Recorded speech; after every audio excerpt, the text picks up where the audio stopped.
Chapter 23. The Great Fear. France, 1789. His opponent lay bloodied on the cobblestones. 3, 2, 1, victory!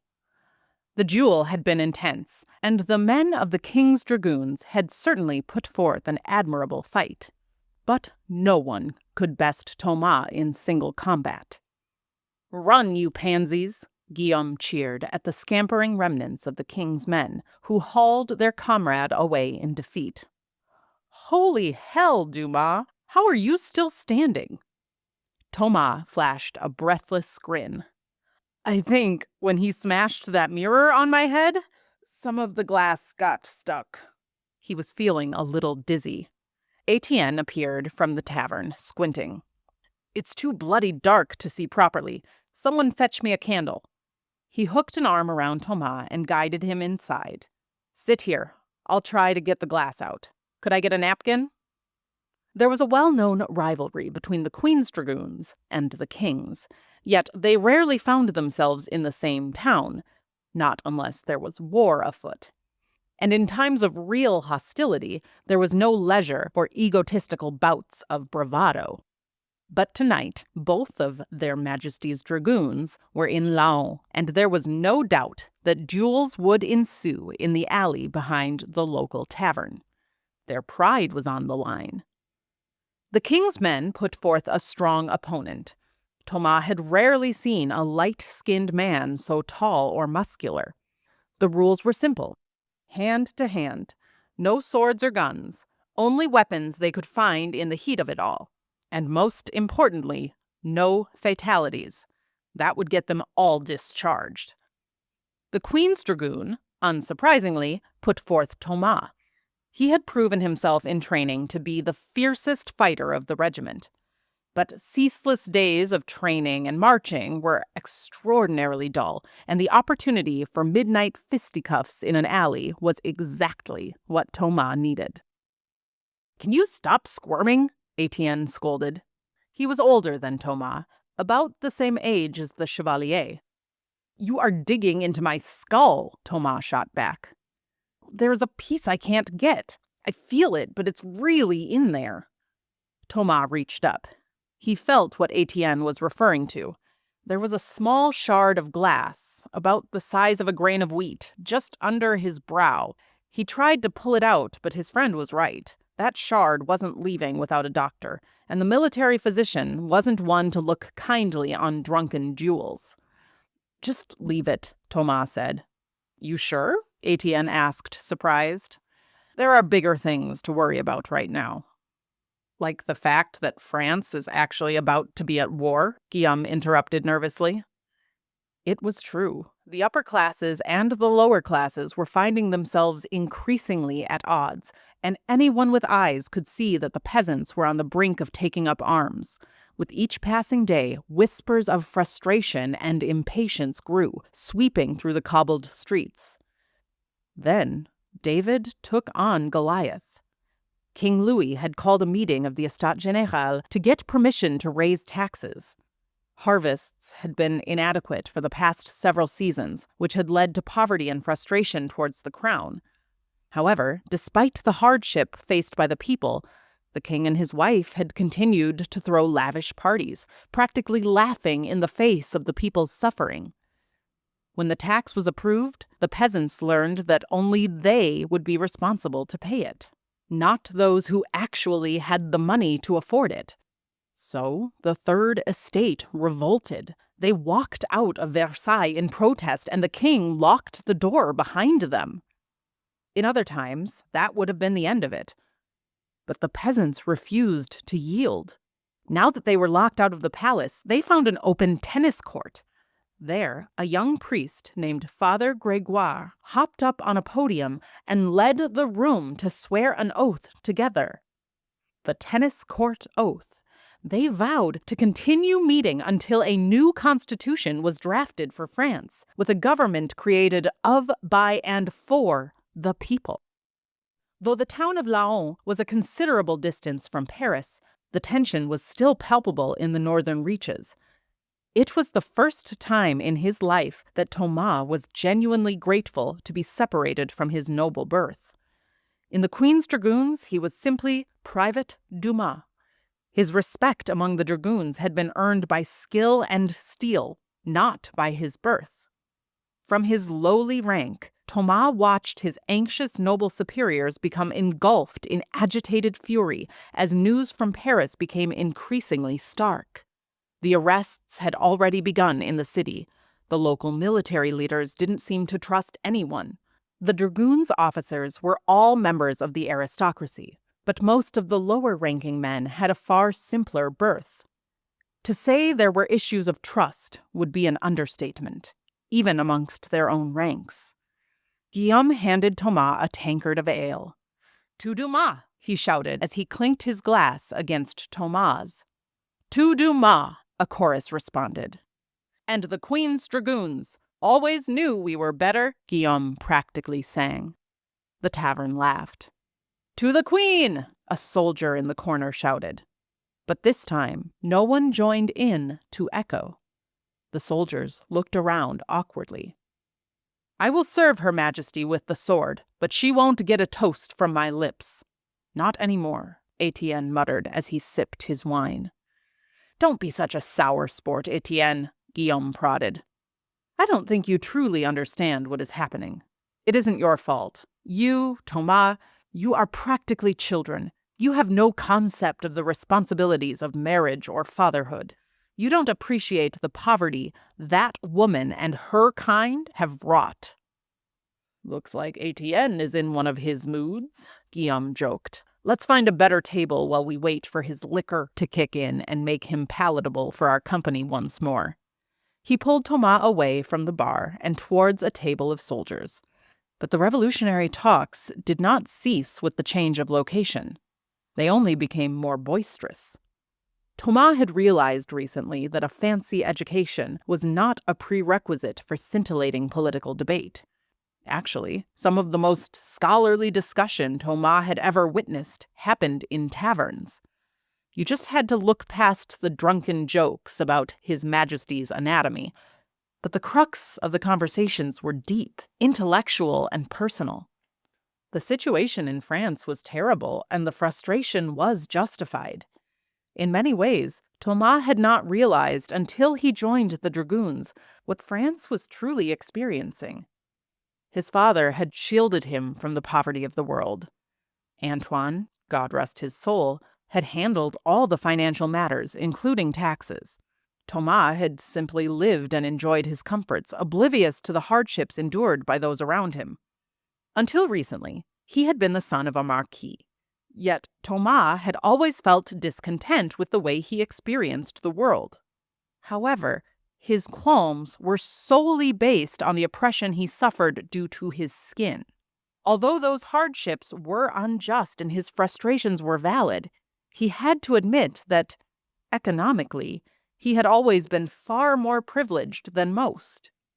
Since arriving in France, he had never experienced hunger, nor had he wondered if he could afford medicine or education.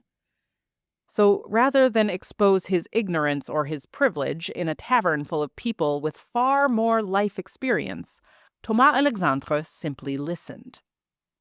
"Look," Etienne said, "if I am forced to take up arms against the best interests of my family and friends in the name of the king and his nobility, I just can't promise that I would choose the crown over my kin. Who would?" Guillaume slapped Thomas on the back. "What do you think of all this, Dumas? You used to walk among those bastards." Thomas was caught slightly off guard. "I don't know if I'd go that far. It isn't like I met the king or anything, but I guess there are some things in France that I'd like to change." "Like what?" Etienne pressed. Thomas hesitated. "I don't know if I should say." "Come on," Guillaume insisted. "You can trust us." "Well, I never felt that the black codes were fair. I can work twice as hard as anyone else, be twice the soldier, twice the scholar, and still be seen as less." He looked apprehensively at his friends. He didn't usually talk that radically, He wasn't sure how they would react. Guillaume raised his glass. "Damn right! That is unfair as hell. Everyone knows you shouldn't still be a private. No one fights better than you do." Thomas smiled. He had never opened up like that before. Not to a white man, at least. Feeling respected like that was something entirely new. But as Thomas mulled in his emotions, his friends moved on to more scandalous topics. "Did you see Colonel Roland's face this morning when he read the paper?" Guillaume asked excitedly. "That bastard gets more and more frightened with each new gazette from Paris," Thomas smirked. "As he should. I've given my life in service to the crown, but I have nothing to show for it. How many of our rank are riddled with debt, unable to even afford schooling for our children? Our belts are tightened, but the king and queen don't care," Etienne scoffed. "What makes them so special?" Guillaume nudged. "Exactly. I'd say nothing. Only their money and lucky parentage," Etienne replied. "If I had money, I could be special too," Guillaume said. "That's how it works, isn't it?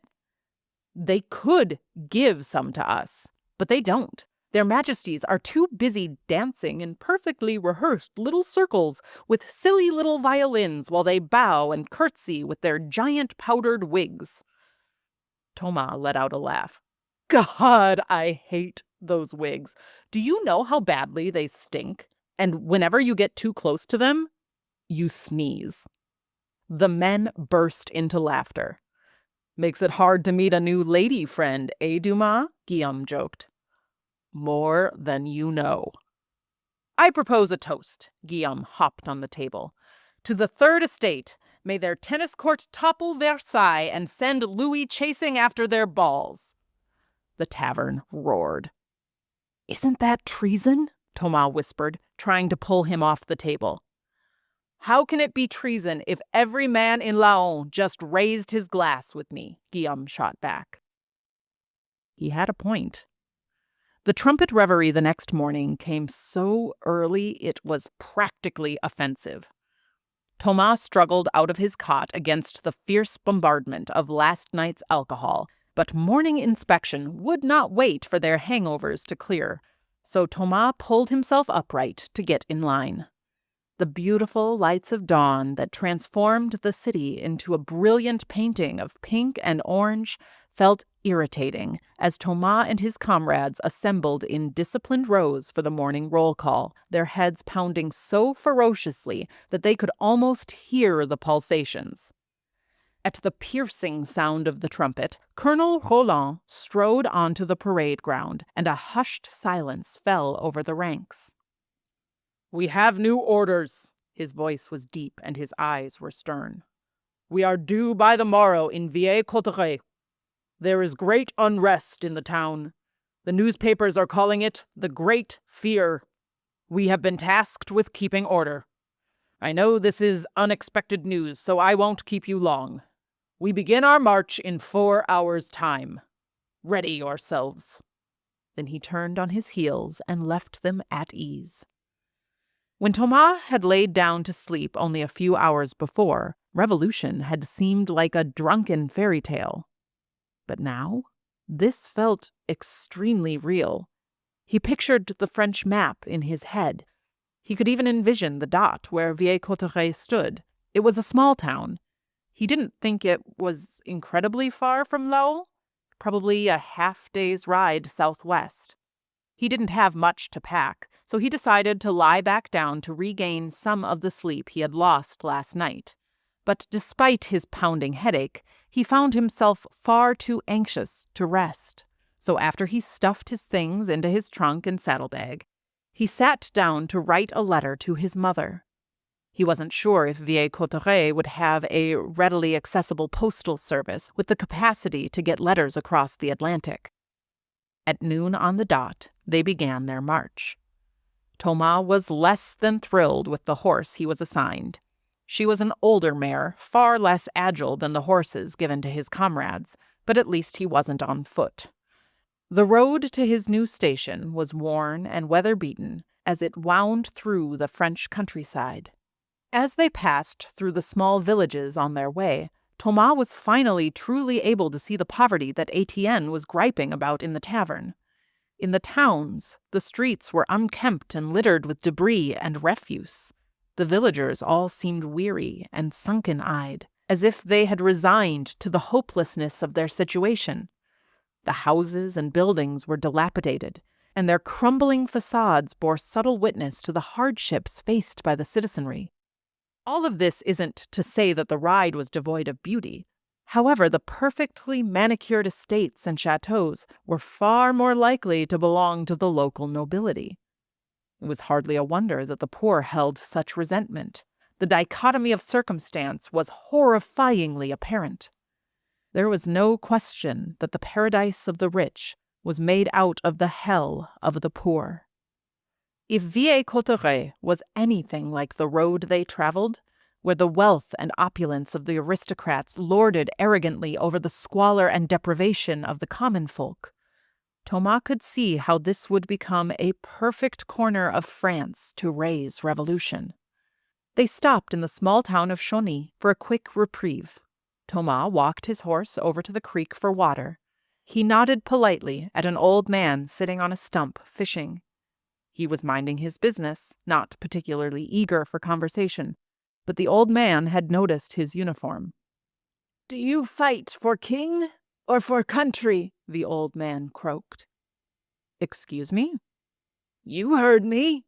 King or country?" "Are they not the same?" Thomas asked stiffly. The old man tilted his head and squinted his eyes. Then he grunted and turned back to his line. The brief conversation circled in Thomas's head as they continued their ride south. His mind was utterly transfixed by it when Guillaume trotted towards him, a look of concern stretched across his face.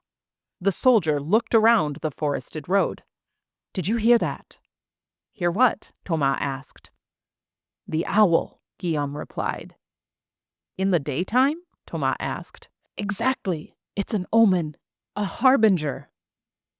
"Of war?" Thomas asked. "Of death."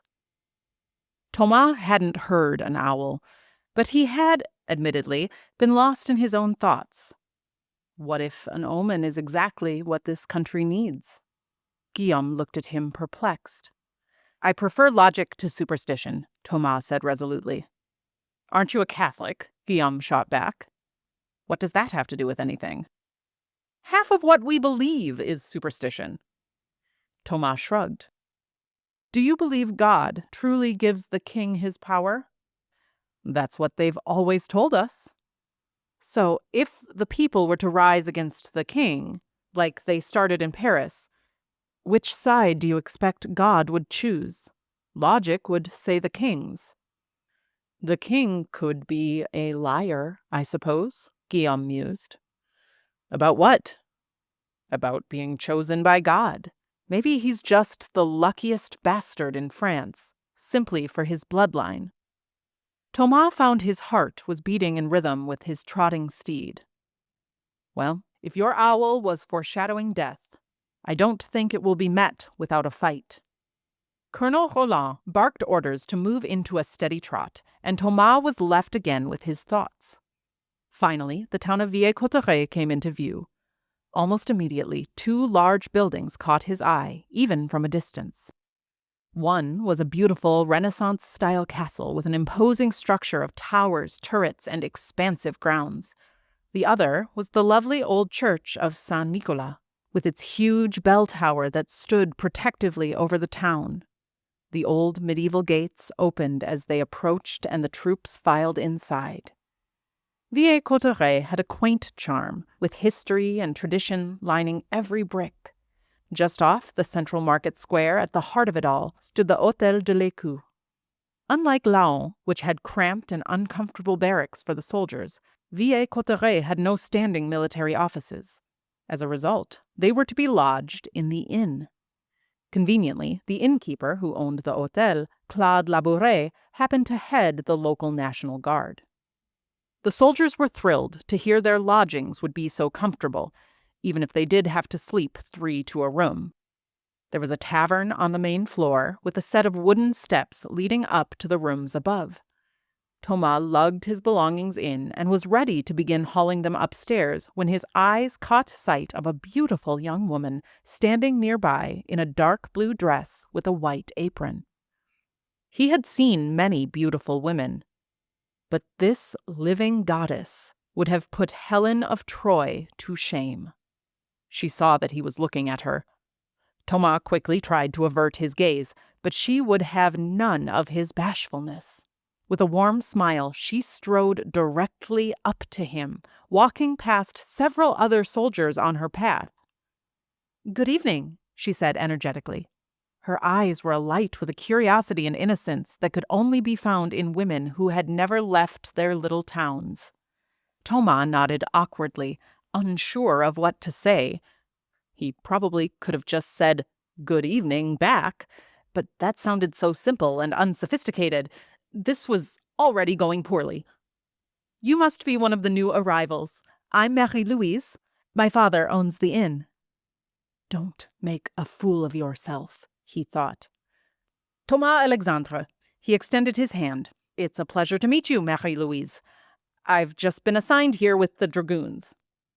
"I guessed as much," she said jovially. "The uniform rather gives it away." "Oh, I suppose." This was embarrassing. "It is a relief to have you here. I fear our lovely town has gotten rather caught up in the news from Versailles. But how could one not?" "The news is it's, yes." Thomas felt like an idiot. "Doesn't it almost feel like the words of Montesquieu and Rousseau are being made flesh in our very palaces? They are planting roots of liberty where that sort of discourse has never been permitted." "You've read Montesquieu?" His face lit up. He had practiced for this moment with Rose all those years ago, back when his mother forced their literary discussions. "Every word, several times, I fear to admit," she replied. "I find his critique of absolutist regimes to be—" His voice trailed off. He was about to speak like a rebel. And she had been so excited for his protection. He had been so certain that he couldn't mess this part up. "Me too," she said, eyeing him with a playful smile. It was all he needed to know. What a brilliant answer for a woman in a room brimming with the Queen's soldiers. He felt his heart pounding. Before he realized it, he had entirely forgotten what he was supposed to be doing. He and Marie-Louise were sitting right on his trunk, almost blocking the stairway. His saddlebag was still in his hands, but she had enraptured him. Their conversation was no longer just simple pleasantries. They were sharing full stories. This woman, who had known him for minutes, was opening his heart as if they were lifelong friends. Through the ingenueness of her age beamed an ardent mind, a mind not of the woman, but of the poet. She did not please. She intoxicated. But eventually, after a soldier tripped over the trunk upon which they had perched, she excused herself to tend to the other soldiers. Thomas did need to bring his belongings upstairs, after all. As he heaved the trunks up to the room, he suddenly realized how exhausted he was. The quarters that he and his friends were assigned were clean, but cramped. He didn't mind bunking with Guillaume, despite his nervous energy, but Thomas was less than thrilled to be rooming with Etienne. It wasn't that he disliked the man, it was simply that he snored with the ferocity of a bear. Sleep would certainly elude him again tonight. With that in mind, he took to bed early and dreamed of the innkeeper's daughter. The visions that passed through his sleeping mind were pleasant. Embarrassingly pleasant, as he realized when he awoke a few hours later. Guillaume snickered at his blanket, which had raised itself near Thomas' midsection. "Who were you dreaming about?" Guillaume snorted. "Someone you couldn't woo in a million years," Thomas shot back. Even in his humiliation, he would not let Guillaume have the last laugh. "And what makes you think that?" "Because, my friend, the ladies love the exotic, and I am an islander.